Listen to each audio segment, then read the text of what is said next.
우리가 잘 아는 만리장성을 쌓았던 중국의 진시 황제는 누구보다도 영원히 사는 것에 대한 열망을 가졌던 사람으로 알려져 있습니다. 그래서 신하들에게 죽지 않는, 영원히 늙지 않고 죽지 아니하는 이 불로약을 구해오라고 명령을 하였지만 불사의 약이라고 전해준 순을 먹고 오히려 생명이 단축되었다라고 하는 그러한 설이 있습니다. 여러분, 사람은 누구나 불로불사에 관한 꿈을 가지고 있습니다. 만일 그렇게 살 수 있다고 한다면 얼마나 좋겠습니까? 하지만 세상에 어떤 누구도 이것을 해결한 사람은 결코 아무도 없다라는 것입니다. 한때 어르신들 사이에 9988234라고 하는 그런 말이 유행한 적이 있었습니다. 여러분, 이 숫자의 의미가 무엇인지 아십니까? 9988234 무슨 숫자에 같습니까? 99세까지 팔팔하게 살다가 2, 3일 고생하다가 이렇게 세상을 떠나는 것, 바로 여러분 이것이 9988234라는 것입니다. 여러분 정말 그렇지 않겠습니까? 거의 100세를 누리면서 아프지 않고 건강하게 살다가 잠깐 2, 3일 아프다가 세상을 떠날 수 있다고 한다면 아마 그보다 더 좋은 일도 없을 것이란 것입니다. 정말 건강으로 인해서 노년에 고통받는 분들을 보면 건강하게 이 땅에서 수를 누리는 것이 얼마나 큰 축복인가 하는 것을 알 수 있다는 것입니다. 간혹 어떤 사람들은 그때그때 자신의 감정에 따라서 빨리 죽고 싶다, 빨리 죽어야지, 이렇게 간혹 말을 내뱉는 분들이 있더라도요, 사실 누구나 본능적으로 오래 살고 싶은 욕구, 나아가서 영원히 살고 싶은 욕구를 가지고 있다는 것입니다. 여러분, 그 이유가 무엇 때문이겠습니까? 오늘 본문의 11절의 말씀에 보니까 우리에게 이와 같은 말씀을 주시고 있습니다. 우리 한번 11절의 말씀을 같이 한번 읽겠습니다. 시작. 하나님이 모든 것을 지으시되 때를 따라 아름답게 하셨고 또 사람들에게는 영원을 사모하는 마음을 주셨느니라. 그러나 하나님이 하신 일의 시종을 사람으로 측량할 수 없게 하셨도다. 아멘. 여러분, 이 말씀과도 같이 하나님께서 사람을 지으실 때 본래 영원을 사모하는 마음을 주셨기 때문이란 것입니다. 여러분, 그렇습니다. 영원이라고 한 것은 우리 인간이 결코 측량할 수 없는 시간이지만 하나님께서는 그 영혼을 우리에게 사모하게 하신 것입니다. 여러분, 하나님은 영원하신 분이십니다. 그러므로 그 영혼은 오로지 하나님께 있음을 믿으시기를 주님의 이름으로 축원드립니다. 그래서 오늘 본문의 말씀에 보니까 하나님께서 이 영혼을 사모하는 마음을 주셨다라고 했는데요, 이 말씀의 원어적인 의미를 보게 되면 하나님께서 사람들에게 영원을 정해 놓으셨다라고 하는 그런 의미를 가지고 있다는 것입니다. 다시 말해서 하나님께서 모든 사람들의 마음속에 영원을 정해 놓으셨다라고 한 것은요, 우리에게 영원을 사모하고 영원의 그 영원한 나라에 들어가고 싶은 그런 이 본성을 갖도록 하나님께서 우리를 지으셨다는 것입니다. 그래서 세상에 어떤 누구도 이 본성을 거스리고 그 영혼에 대해서 사모한 마음을 갖지 아니한 사람은 단 한 사람도 없는 것입니다. 여러분, 그렇다고 한다면 영원을 사모한다라고 하는 것은 어떤 의미겠습니까? 우리에게 영원을 사모하는 마음이 있다라고 하는 것은 곧 영원한 삶에 대한 목표가 있다라고 하는 것을 전제로 한다라고 할 수 있다는 것입니다. 여러분, 우리가 죽으면 끝입니까? 많은 사람들은 그냥 죽으면 끝이야, 죽으면 끝나는 것이지, 이와 같이 생각하고 말하지만 성경은 우리에게 분명히 말씀하시기를 히브리서 9장 27절의 말씀에 어떤 말씀이십니까? 우리 같이 읽겠습니다. 시작. 한번 죽는 것은 사람에게 정해진 것이요 그 후에는 심판이 있으리니. 아멘. 여러분, 이 말씀과도 같이 사람이 죽으면 다 끝나는 것이 아니라, 사람이 죽으면 없어진 것이 아니라 영원한 생명과 영원한 심판이 바로 그 앞에 놓여 있다는 것입니다. 그러므로 저와 여러분들은 이 땅에서 영원한 생명을 얻는 것이 우리 인생의 가장 중요하고 우리 인생의 진정한 인생의 목표가 되는 줄로 믿으시길 바랍니다. 여러분 주변을 보게 되면 국가고시를 준비한 이들 보게 되면요, 합격을 목표로 모든 것을 거기에 맞추어서 살아가는 이들을 보지 않습니까? 철저하게 자기 관리를 합니다. 그 시간 동안 집중해서 그 목표를 이루고자 하더란 것입니다. 뿐만 아니라 국가대표 선수들도 메달을 목표로 혹은 우승을 목표로 훈련하면서 정말 이것을 위해서 극도의 한계에 이르도록 힘쓰면서 절제하며 땀을 흘리는 것은요, 바로 이와 같은 목표가 있기 때문인 것입니다. 하물며 영원한 생명을 우리가 목표로 살아간다고 한다면, 우리가 이 땅의 영광과 주어지는 것과 비교할 수 없는 것을 얻고자 한다면, 우리는 아무런 생각 없이 아무렇게나 결코 살아갈 수가 없다는 것입니다. 만약 그렇게 살아간다고 한다면 그 사람은 대단히 어리석은 사람이 아닐 수가 없는 것입니다. 여러분, 우리가 영원을 목표로 산다고 한 것은 우리가 이 땅에서 어떻게 살아가냐에 따라서 바로 천국에서의 삶과 천국에서의 영광이 결정되어진 줄로 믿으시길 바랍니다. 그렇다고 한다면 저와 여러분들이 천국에서의 그 영원한 삶을 바라보며 천국에서의 그 영광을 바라보며 바로 그것에 우리 모든 인생의 초점을 맞추며 하루하루를 과연 우리는 살아가고 있느냐 한 것입니다. 늘 우리 입술로는 하늘나라를 이야기하면서, 늘 천국을 이야기하면서, 늘 영원한 삶을 이야기하면서도 정작 우리의 관심과 우리의 시선과 우리의 모든 것이 이 땅에 맞추어져서 살아가고 있지는 않냐는 것입니다. 내가 하고자 하는 일이, 내 자녀를 양육하는 것이, 내가 있는 자리가 영원한 삶과 관계가 과연 있느냐 한 것입니다. 다시 말해서 과연 이것이 주님을 위한 것이다라고 말할 수 있을까 한 것입니다.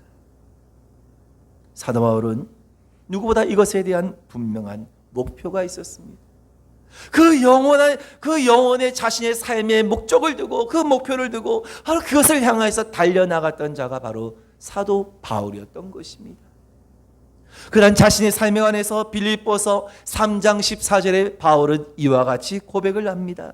우리 한번 같이 한 목소리 읽겠습니다. 시작. 표대를 향하여 그리스도 예수 안에서 하나님이 위에서 부르신 부름의 상을 위하여 달려가노라. 아멘. 바울은 위에서 부르신 부름의 상을 위해서 중단 없이 걸어가는 것이 아니라, 잠깐 쉬어가는 것이 아니라 달려간다라고 그는 고백하고 있는 것입니다. 여러분, 이것이 진정 영혼을 사모하고 또한 우리가 그 영혼을 얻기 위한 우리의 삶과 모습이 되어야 될 줄로 믿으시길 바랍니다. 우리가 이렇게 영혼을 바라보고 그 영혼을 소망하며 살아간다 할지라도 실상 여러분, 우리의 현실은 어떠합니까? 이것을 잊어버리고 살아갈 때가 너무나 많다는 것입니다. 과연 우리가 그 영혼을 바라보며 살아가고 있는 자인지, 과연 나에게 그 같은 모습이 있는지, 여러분 한번 우리의 자신의 모습을 다시 한 번 더 돌아볼 수 있길 바랍니다. 여전히 우린 땅에 속하여 살아가며 그 영혼을 바라보며 살아간다고 한 것이 결코 쉽지만은 않다는 것입니다. 하지만 우리가 그 영혼의 목표를 두고 있다고 한다면 순간순간 우리는 영혼과 이 현실 사이에서 우리는 선택을 해야 한다는 것입니다. 여러분, 이러한 세상을 살아가고 있는 우리 믿음의 성도들 향하여서 전도서의 기자는 무엇이라고 말씀하고 있습니까? 하나님이 모든 것을 지으시되 때를 따라 아름답게 하셨다라고 말씀하고 있는 것입니다. 여러분, 좋은 것이나 좋지 않은 것이나 우리가 원하는 것이나 우리가 원치 않는 것이나 모두가 다 하나님의 주권 가운데 주어지는 것입니다. 다시 말해서 우리 모든 현실은 심지어 그것이 우리가 원하지 않는 일할지라도 하나님께서 허용하신 가운데 주어진 것이란 말씀인 것입니다. 여러분, 우리가 이것을 좀 더 잘 이해하기 위해서는요, 전도서 3장에 앞서 1절부터 8절까지의 말씀에 어떤 말씀이 기록되어 있는가 하는 것을 볼 수 있는데요, 오늘 그 전도서 3장 1절 이하의 말씀을 보게 되면 인생의 모든 때에는 때와 기한이 있다라고 한 것을 말씀하고 있다는 것입니다. 그래서 여러분, 모든 것이 다 때가 있다고 하면서 여러분, 이 전도서에서 말씀하고 있는 모든 이럴 때가 저럴 때가 있다, 모든 것에 때가 있다라고 하면서 그 모든 때에 대해서 언급하고 있는데요, 그 모든 때를 다 더하게 되면 그것이 무엇이 되겠습니까? 그것이 바로 우리의 평생이 되어지고 우리의 삶과 우리 일생이 되어진 줄로 믿으시길 바랍니다. 그래서 우리 삶 가운데서는요, 우리가 한평생 심기도 하고 뽑기도 하고 헐기도 하고 세우기도 한다는 것입니다. 또 울 때도 있는가 하면 웃을 때도 있고 슬퍼할 때도 있고 춤을 출 때도 있다는 것입니다. 찾을 때가 있고 잃을 때가 있고 사랑할 때가 있고 미워할 때가 있는 것입니다. 전쟁할 때가 있고 평화로울 때가 있는 것입니다. 이것이 바로 인생이라는 것입니다. 그 모든 때를 더한 것이 우리의 삶이라는 것입니다. 한 가지만 있는 것이 결코 아니란 것입니다. 여러분, 전도서에서 말씀하고 있는 때라고 하는 것은 원어적인 의미에서 보게 되면 하나님께서 정하신 때를 뜻한 것으로요, 사람이 태어나고 죽고 뽑고 심고 뽑히는 것, 울고 웃는 것, 슬퍼하고 춤추는 것, 찾고 잃는 것, 그 위에 우리 인생에서 일하는 모든 것들은 다 하나님께서 정하신 그 뜻 가운데 되어진 일이란 것입니다. 좋은 것만도 아니라 죽음도 슬픔도 우는 것도 재산을 잃는 것도 미워하는 것도 전쟁하는 것도 모두가 다 하나님께서 정하신 일이란 것입니다. 여러분, 이러한 때 가운데 우리가 기억할 것은 무엇입니까? 항상 하나님은 어떤 때라 할지라도 항상 우리에게 좋은 것을 주시는 분이란 것입니다. 할렐루야. 여러분, 왜입니까? 그것은 바로 우리가 하나님의 자녀이기 때문인 줄로 믿으시길 바랍니다. 그래서 죽음도 슬픔도 아픔도 시련도 실패도 잃는 것도 모두가 사실은 우리가 원하지 않는 것이지만 다 우리에게 좋은 것이고 아름다운 것이기도 하다는 것입니다. 여러분, 오늘 이것이 솔직히 이해가 되십니까? 아니, 이것을 우리가 어떻게 좋은 것이라고 할 수 있을까? 어쩌면 여러분, 우리가 원하지 않는 것들은 어쩌면 받아들이기 어려울 수도 있다는 것입니다. 하지만 여러분, 우리가 잘 아는 요셉을 보시기 바랍니다. 요셉은 형제의 시기를 받고 애굽의 노예로 팔려가게 되었을 때 그의 나이가 17살이었습니다. 아버지의 사랑을 독차지하면서 아무런 어려움 없이 지냈던 요셉이 한순간에 노예로 팔려가게 되었을 때 인간적으로 얼마나 불행한 일이었습니까? 요셉이 30세가 되어서 총리가 되기까지 그 과정은 참으로 놀라운 하나님의 섭리였다는 것입니다. 우리가 여러분, 요셉이 애굽의 노예로 팔려가서 그가 30세가 되어서 총리가 되기까지 어떤 일을 겪었는지 우리 너무나 잘 알고 있지 않습니까? 그 모든 과정은 하나님의 그런 놀라운 섭리였다는 것입니다. 인간적으로는 원하지 않는 일입니다. 결코 그런 일을 겪고 싶지도 않습니다. 하지만 하나님께서는 그 가운데에서도 결코 요셉을 잊지 않으셨다는 것입니다. 그가 애굽에서 노예 생활을 할 때에도 하나님께서는 요셉과 늘 함께 하셨습니다. 그가 감옥에 갇혀 있을 때도 하나님께서 그와 늘 함께 하셨습니다. 그래서 여러분, 보디발이 요셉이 자신의 그 집에서 노예 생활을 하고 있을 때에도 그 요셉을 보면서 무엇이라고 이야기했습니까? 우리 창세기 39장 3절의 말씀을 같이 한번 읽겠습니다. 시작. 그의 주인이 여호와께서 그와 함께 하심을 보며 또 여호와께서 그의 범사에 형통하게 하심을 보았더라. 아멘. 보디발이 보기에 요셉은 비록 노예의 신분이었지만 그가 무엇을 보았다고 했습니까? 하나님께서 요셉과 함께 하심을 보았다라고 말씀하고 있다는 것입니다. 여러분, 노예가 무슨 형통한 자라고 할 수 있겠습니까? 하지만 하나님께서 함께 하시기에 형통한 자가 되는 줄로 믿으시길 바랍니다. 그래서 여러분, 우리가 형통이라고 하는 것은 세상 사람들이 생각하는 것과는 전혀 그 의미가 다른 것이다라고 할 수 있는 것입니다. 사람이 생각하는 일반적인 형통은 그냥 뭐 하는 일마다 잘 되어지는 것이라고 한다면, 여러분 성경적인 형통이라고 한 것은 하나님께서 그곳에 함께 계시면 하나님께서 함께 계시는 그 자리가 바로 형통한 자리이며 그 일이 바로 형통한 일이 된 줄로 믿으시길 바랍니다. 그렇습니다, 여러분. 참된 형통이라고 한 것은 그냥 무조건 내가 하는 일이 잘 되어진 것이 아니라 하나님께서 함께 하시는 것입니다. 그래서 하나님과 함께 사는 곳, 바로 그곳이 바로 영원한 나라이자 천국인 줄로 믿으시길 바랍니다. 우리가 잘 아는 찬송 가운데 높은 산이 거친 들이 조막이나 궁궐이나, 그 다음 가사가 뭐죠? 내 주 예수 모신 곳이 그 어디나 하늘나라. 할렐루야.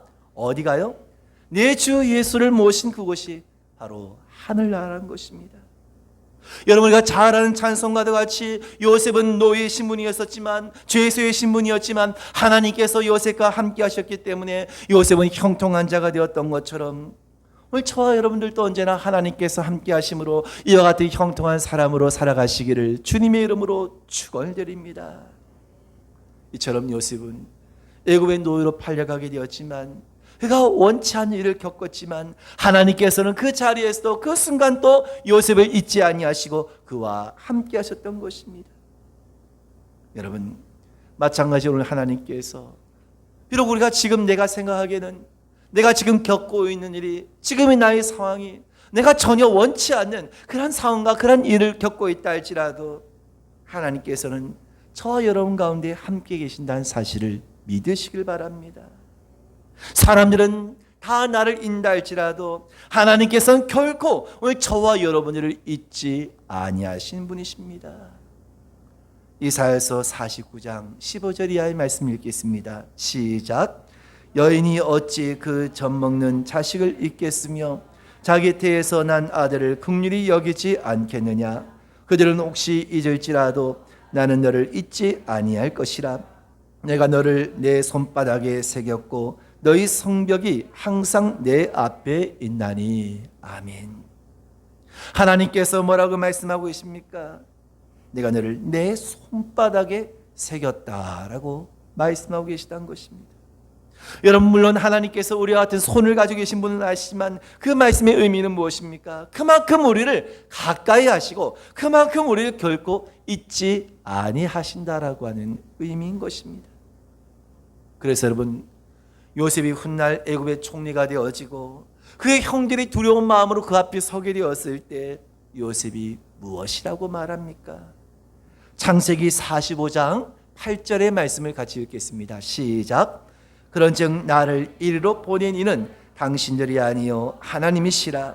하나님이 나를 바로에게 아버지로 삼으시고 그 온 집의 주로 삼으시며 애굽 온 땅의 통치자로 삼으셨나이다. 아멘. 얼마나 여러분 놀라운 고백입니까? 여러분, 아마 어쩌면 저와 여러분 같으면은 그간 지나간 그 모든 일들이 지나가면서 아마 형제를 향하여서 여러분 아마 가만두지 아니하고 형들도 똑같이 내가 겪은 것, 내가 당한 것을 그대로 갚아줘야겠다는 그런 마음을 여러분 품을 수 있지 않겠습니까? 그런데 여러분, 요셉은 무엇이라고 고백합니까? 나를 이리로 보낸 이는 당신들이 아니란 것입니다. 형님들이 나를 팔아서 내가 이 자리에 온 것이 아니라 하나님께서 나를 이 자리에까지 이끄셨다는 것입니다.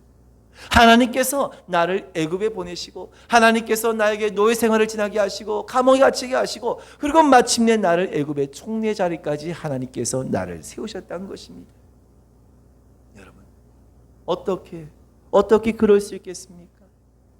우리 같으면 참지 못하고 우리가 겪었던 그 모든 울분을 터뜨리면서 그 형제를 향하여서 어쩌면 복수의 그런 일을 행할지도 모르지만 어떻게 요셉이 이와 같이 형제를 대할 수 있었을까요? 여러분, 한번 저를 따라서 해보시기 바랍니다. 영원을 사모하는 사람이었기 때문입니다. 그렇습니다. 여러분, 요셉이 이와 같이 할 수 있었던 것은 바로 요셉은 영원을 사모하는 사람이었기 때문이었다는 것입니다. 최악의 상황에서도, 원치 않는 상황에서도 영원을 사모하는 자에게는 모든 것이 하나님께 주신 좋은 것이 될 수 있다는 것입니다. 근데 여러분이 어떻습니까? 우리는 그냥 우리의 지금의 어떤 환경과 상황 속에서 우리의 감정에 따라서 좋고 나쁜 것이 갈려지지 않습니까? 하지만 여러분, 이것은 결코 영원을 사모하는 자의 참된 모습이 아니라는 것입니다. 요셉은 영원을 사모하는 사람이었습니다. 그로 말미암아 하나님께서는 이 영원을 사모하는 요셉에게 악을 선으로 바꾸셨으며 모든 것이 합력하여서 선을 이루게 하신 줄로 믿으시기를 주님의 이름으로 축원드립니다. 여러분, 그렇다고 한다면 바로 이 영원을 사모하는 우리 성도들은 어떤 삶의 자세를 가지고 살아야겠습니까? 저도 목회를 하면서 여러분들을 만나면서 또 각자의 형편과 오늘 그 사정을 들을 때마다 특별히 또 가슴이 아픈 그런 일들이 있다는 것입니다. 이렇게 하나님께서 정말 사랑하신 이이고 정말 헌신된 이인데 어떻게 이렇게 어려움의 문제가 계속되어지는지, 왜 이 문제가 해결되지 않는지, 그래서 여러분, 목자의 마음에서도 하나님 언제 응답해 주시겠습니까? 언제 하나님께서 해결해 주시겠습니까? 어느 때까지 하나님께서 내어버려 주시겠습니까? 그런 마음으로 안타깝게, 오늘 그 안타까운 마음으로 기도하게 되는 그런 분들이 있다는 것입니다.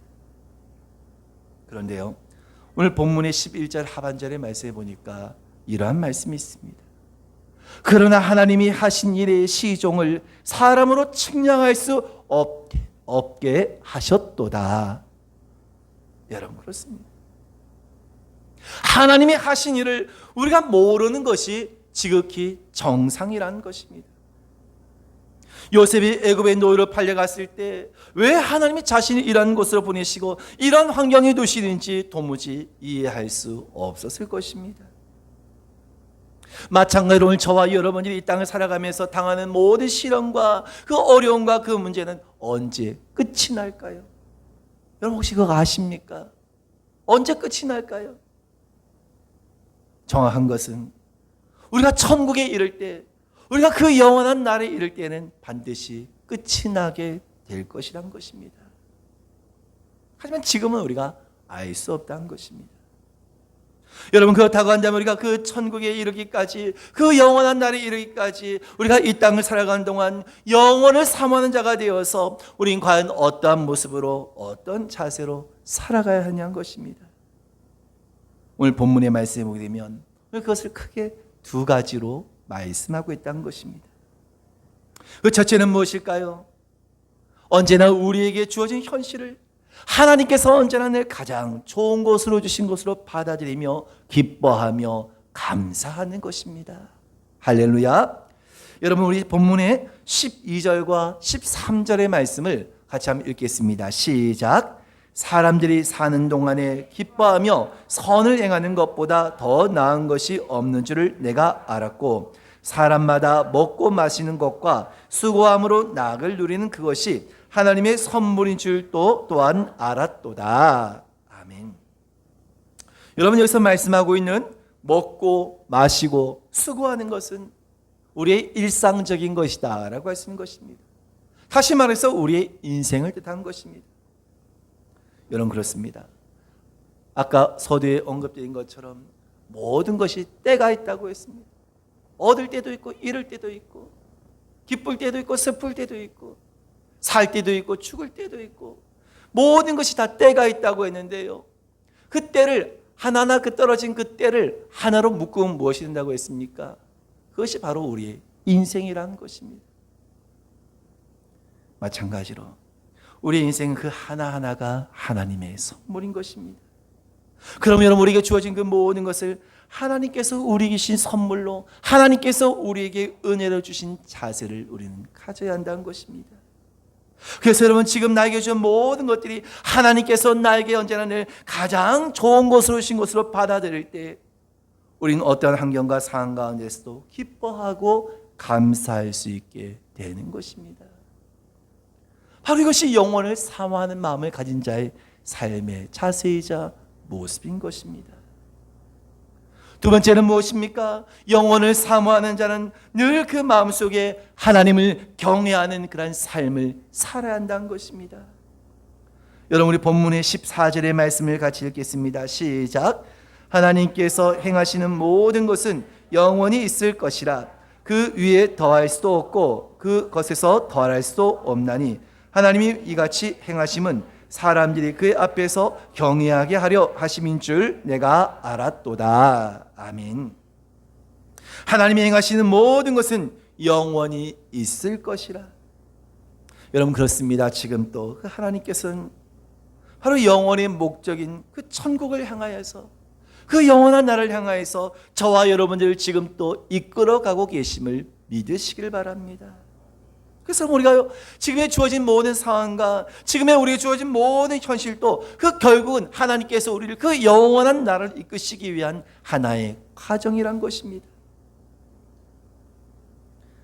하지만 여러분, 지금은 우리는 사실 이 영원한 것에 대해서 아는 것이 없다는 것입니다. 다시 말해서 왜 이런 일이 우리에게 일어나는지, 왜 나에게 같은 일이 주어졌는지 그 답은 오로지 하나님만이 가지고 계시고 하나님만이 아신다는 것입니다. 그럼 여러분, 우리는 분명한 것은 저와 여러분, 이 모든 것들은 바로 저와 여러분들 위한 것이며 바로 천국에서 영원한 삶을 위한 것이 됨을 믿으시길 바랍니다. 그래서 여러분, 하나님이 이같이 행하심은 사람들이 그의 앞에서 경외하게 하려 하심인 줄 내가 알았도다라고 하신 말씀과도 같이 지금은 이해할 수 없지만, 지금은 받아들일 수 없다 할지라도 하나님께서는 지금 또 우리의 인생을 하나님의 계획대로 이끌어가고 계심을 반드시 믿으며 오늘 그것을 인정하는 가운데 우리는 늘 하나님을 경외하는 삶을 살아가야 한다는 것입니다. 바로 이것이 바로 영원을 사모하는 자의 참된 삶의 모습이라는 것입니다. 여러분, 오늘 바울의 고백과도 같이 오늘 저와 여러분들은 하나님께서 우리에게 주신 바로 이 영원을 사모하는 마음을 품고 그 나라를 향하여서 달려가고 있는 줄로 믿으시길 바랍니다. 그럼 여러분, 우리에게 일어나는 모든 것들에 관해서 바로 이제는 그냥 단순히 이 땅의 관점을 통하여서 우리 어떤 그런 인간적인 한계를 정해놓고 보는 것이 아니라 우리는 그 모든 일들을 바로 이 영원의 관점에서 바라볼 수 있는 자들이 되어야 한다는 것입니다. 땅에 가는 자들은, 육신에 속한 자들은 그들의 한계를 정해놓고 오늘 그들의 한계 안에서 모든 것을 보고 판단하고 생각하지만 바로 우린 이 영원을 사모한 자가 되어서 바로 이 우리의 모든 삶과 우리 인생을 이와 같이 영원의 관점에서 바라볼 수 있는 자들이 되어야 하는 것입니다. 그런데 과연 여러분, 우리가 믿는다고 하면서 과연 이 영혼의 관점으로 바라보며 우리가 여러분 살아가고 있는 자들이 과연 얼마나 될까 하는 것입니다. 만일 우리가 그러한 관점에서 본다고 한다면 우리에게 주어진 모든 일들이 반드시 아름다울 수밖에 없다는 것입니다. 반드시 소중할 수밖에 없다는 것입니다. 심지어 여러분, 오늘 우리의 모든 주변과 우리의 모든 상황이 내가 원치 않은 일조차도 하나님께서 나에게 허락하신 것이며 하나님께서 나에게 가장 좋은 것을 주신 것이라는 오늘 그런 관점으로 바라볼 수 있게 되는 것입니다. 아무리 내 형편이 어렵고 아무리 내 심령에 속상함이 있다 할지라도 우리가 이 영혼의 관점에서 본다고 한다면 오히려 기뻐하고 감사할 수 있는 것은 일단 하나님께서 우리에게 영혼을 주시기 위한 하나님의 선물이기 때문인 것입니다. 여러분, 이제 오늘 저와 여러분들이 가져야 할 것은 무엇입니까? 다시금 우리가 정말 이 영혼을 사모하는 자가 되어서 이 영혼을 사모하는 마음을 품고 살아가는 자들이 되어야 한다는 것입니다. 언제까지 이 땅의 것만, 언제까지 우리가 오늘 보여진 것에만 따라서 살아가는 우리 인생을 택하시겠습니까? 오늘 원하기는 하나님께서 오늘 저와 여러분 모든 인생에 주신 바로 이 영혼을 사모하는 마음을 다시금 여러분 회복하시고 이제는 여러분 오늘 그 모든 것을 바로 이 영혼을 바라보는 그 마음으로 살아가신 저와 여러분이 되실 수 있기를 주님의 이름으로 축원을 드립니다. 우리 함께 기도하겠습니다.